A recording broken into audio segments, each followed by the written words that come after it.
in the last couple of nights, I was just writing some notes for when we were talking, and I never used this term before, and it just came to me, and I'd call it critical paralysis. And I think if this was after doing the Fellini interview and speaking with so-called critics who really aren't critics but historians, and they serve, historian serves an important purpose, and they can sometimes do good DVD commentaries.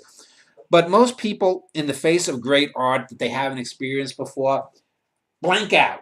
They're like a kid that's been overwhelmed. It's like Alex in A Clockwork Orange with the eyes just overwhelmed.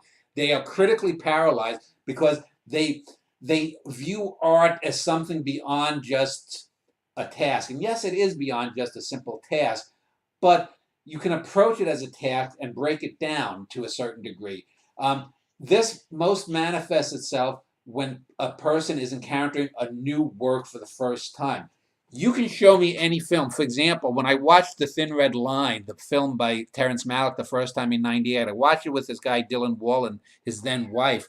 And I knew within 5 minutes that this was likely going to be a great film if it held up. Dylan, however, he just didn't like the film.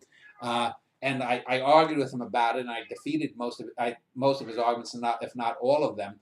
But most of these people, for example, you could get poetry critics. When I did the Hart Crane show, these guys were talking about what made Crane great. I'll guarantee you, though, if you put before them all of my Skyline poems, or poems totally uncraning like my Rosario poems, they would have a hell of a difficult time in describing why they work, why this Rosario poem is great, that one is just merely very good, and whatnot, because they need to have a syllabus put out before them. Most critics cannot nakedly go in and take something on and say definitively, yeah, this is great, and I'm going to tell you why.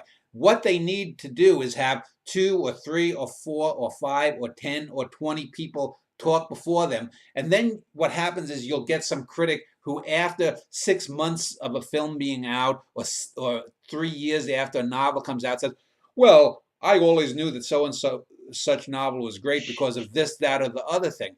But it's only because they've had it threshed out by other people, and they can see things that they themselves couldn't have gotten, but the 50 other critics may have come up with 12 or 13 nuggets of the greatness that this person then later comes and wraps a lasso around and makes a thesis of.